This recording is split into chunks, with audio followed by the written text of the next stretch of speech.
The next thing you need to do, potentially, is to familiarize yourself with a scheduler like Google Calendar.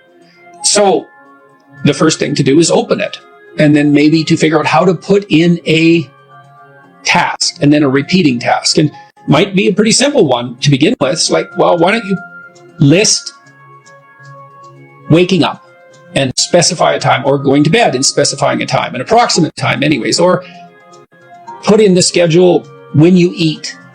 And those are things you do every day. And so that's something you're pretty likely to do. And so that's a success for you. And then, well, then you can start by putting in something small. Maybe you need to read, maybe you need to exercise, maybe you need to have a social event with people. Maybe you need to watch TV, a movie, whatever. It doesn't matter what it is. Hopefully it's something you want to do. Put it in the schedule. And you could start by scheduling the things that you would like to do. So you can imagine, well, I like going out to movies. I like going to the mall. I like hanging around with my friends. I like watching TV. I like reading a book. I like listening to music. Well, then schedule those things. And so then you think, well, that means I'm forcing myself to do them. It's not that. It's that now you're allowing yourself time to do them, right? So the schedule becomes a means of you getting what you want instead of an external jailer who punishes you every time you deviate from requirement. So you have to make friends with the schedule, and the schedule has to be your friend, your ally. I shouldn't use that word, but you know what I mean. It should work for you and not against you. You're not generating an external tyrant. You know, you are generating something that you could be held to, you know, and that's be responsible to, and that's not necessarily a bad thing. It can be somewhat burdensome, but it's not necessarily a bad thing. But generally, you should approach it as if this is something that will help you get what you want. And it's also a pretty good way of controlling anxiety, you know, because one of the most common sources of anxiety is just not knowing what to do. And people often think about that as boredom, and it is boredom to some degree. It can be, but it can also be very anxiety provoking. It's like, well, what should I do? I don't know what to do. Well, I have to do something. There's all these things I could do, and I don't want to make that decision every hour. So a schedule that you design that you like can be an incredible relief. And one thing we do know is that conscientious people tend to be lower in negative emotion. And it looks like that's a causal consequence, is that orderly people, for example, because they order their environment and make it more predictable, then they're less likely to be anxious, because we're often made anxious by what is unpredictable. So generating a view of your life that consists of valued goals that you want to attain, and then steps by which those might be attained, and the Future Authoring Program helps you figure all that out. Then you can ally that with a schedule, and then, you know, not only do you know what you're doing, you know that what you're doing is moving you towards something you want, and that's rewarding. And having your time structured like that and attaining those goals is pleasurable and anxiety reducing. So, you know, that's a pretty good deal, all things considered. And you can start stupid and slow. Like I said, just throw some things in that you're pretty likely to do, and fill in the schedule with broad strokes. And then as you get familiar with it and comfortable with it, and maybe even happy with it, you can fill in the details and start to use it in a more sophisticated way. Everyone I know who's accomplished, almost everyone I know who's accomplished, does structure their time explicitly in that manner. They've learned to do that over the years. Now, not everyone does that. Really, really entrepreneurial people might have a harder time with it, especially if they're low in conscientiousness. But, and then with regard to the personality test, you know, maybe you do a personality test, the personality test I mentioned, say, and you find out that you're agreeable but low in conscientiousness. Well, so it's going to be harder for you to stick to a schedule, but you do like to please other people, so that's one of the things that you could schedule. You'd be highly likely to do that. If you're extroverted, you could schedule time, you know, socializing with people. If you're introverted, you could schedule time by yourself, walking in nature, for example, or doing whatever else it is that you might want to do by yourself. If you're open, you could schedule in creative time, and then you'd be motivated to do those things. So you're having a hard time disciplining yourself. That's par for the course. You know, I mean, like I said, really conscientious people are more inclined in that direction. But it's hard to discipline yourself in relationship to a goal. You know, it's like training a cart horse to pull a cart. It's difficult. And so you start with little things, and maybe little things that you want to do, and then you can proceed to harder things that you don't want to do so much, you know, for their extrinsic or intrinsic utility, but you have to do them because they're related to something important. You get disciplined across time if you do that, and incremental improvement that's sustained is extremely powerful from the perspective of transformation.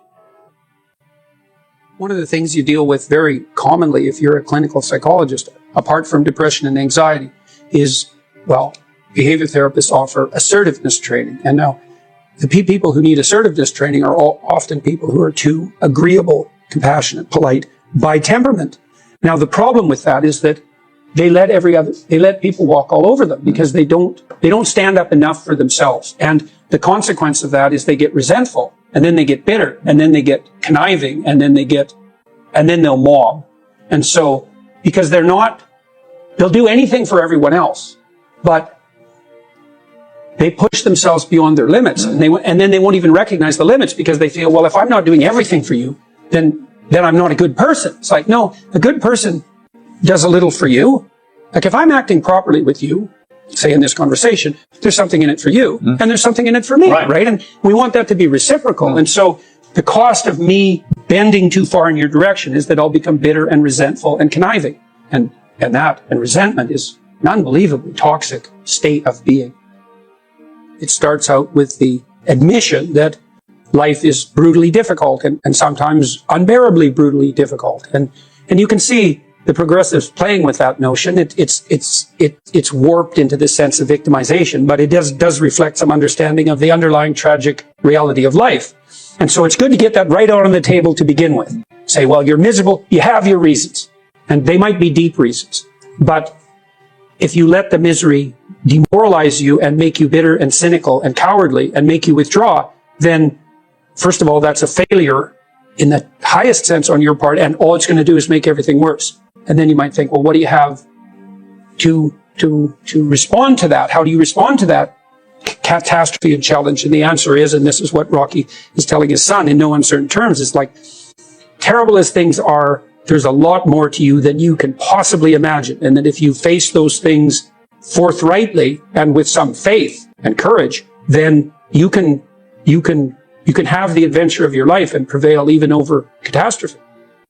One of the advantages to having the computational power we have is that everything is at your fingertips. And the disadvantage is that everything's in your face. And by everything, it might be 40 million pornographic images. Like, that's a lot. Or an endless array of tragic scenarios. And really endless. And so that's a problem. And the fundamental problem is, how do you handle the fire hose of information? And no one really knows the answer to that. But we should also point out that it's no wonder that young people are demoralized and anxious, because we're doing everything we can to demoralize them and make them anxious. So on the masculine front, we tell young boys that, well, the world's a terrible patriarchal tyranny, and all of that patriarchal tyranny, which is the whole explanation for history, has done nothing but oppress and exploit people and destroy the planet. And so that any manifestation of that masculine impulse on your part is equivalent to the world-destroying force.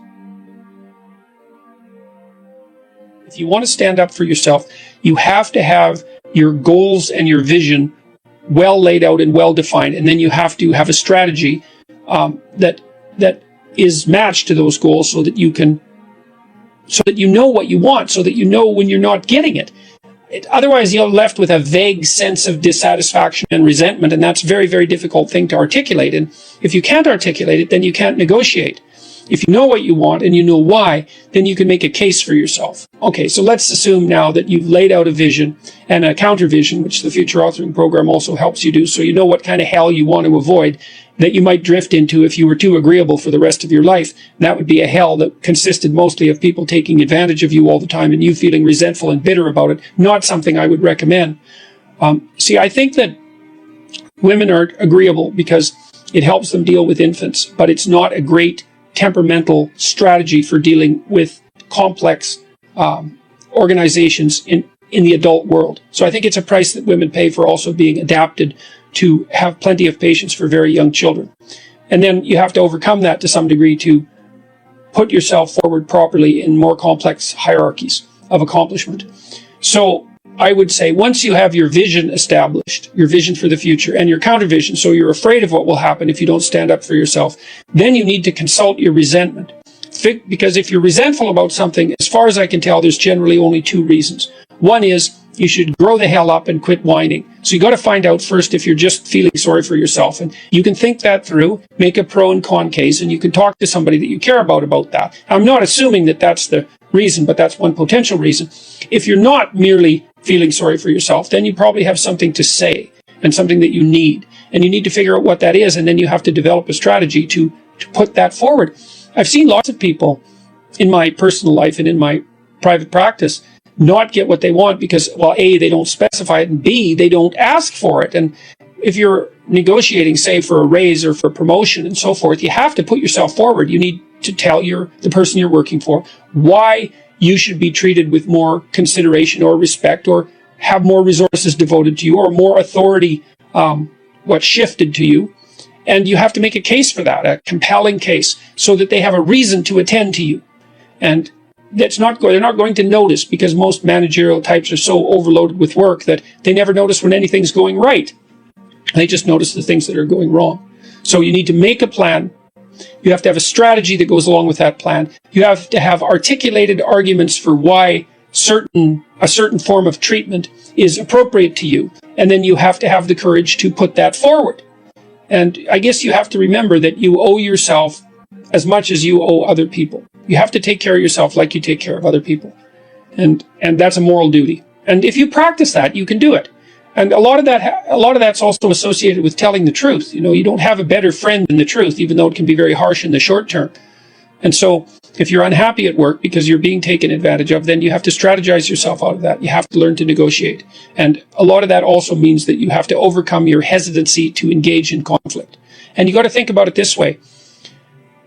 Negotiation and conflict are somewhat indistinguishable. And it's easy moment to moment to avoid negotiation and conflict, but you pay a terrible price for it in the medium to long term. It's better to face the conflict forthrightly in the present and make peace for the medium to long term. And there's courage in that. So that's the other thing I would say is gird up your loins and allow yourself to act courageously. I hope to encourage people. Other than that, I want to see what happens. You know, I want to say what I believe to be true as clearly and carefully as I possibly can. And I want to see what happens as a consequence. And what people don't understand about that in some sense is your happiness, the purpose of your life is not going to be happiness. Sometimes it is. Sometimes that will come. But there will be difficult periods in your life, and happiness won't suffice then. But what you can have in your life is an adventure. You can have an adventure. And the truth is the best adventure. There's no doubt about that. And there's a couple of reasons for that. One is, you don't know what's going to happen if you say what you think. Now, I don't mean incautiously, and I don't mean provocatively or any more than necessary. You don't know what's going to happen. So that's very adventurous. But also, if it's you and your voice, then it's your adventure. And if it isn't, like if you're crafting your speech or manipulating in any way, or parroting or abiding by the dictates of the crowd, then I don't know whose adventure you're having, but it's not yours.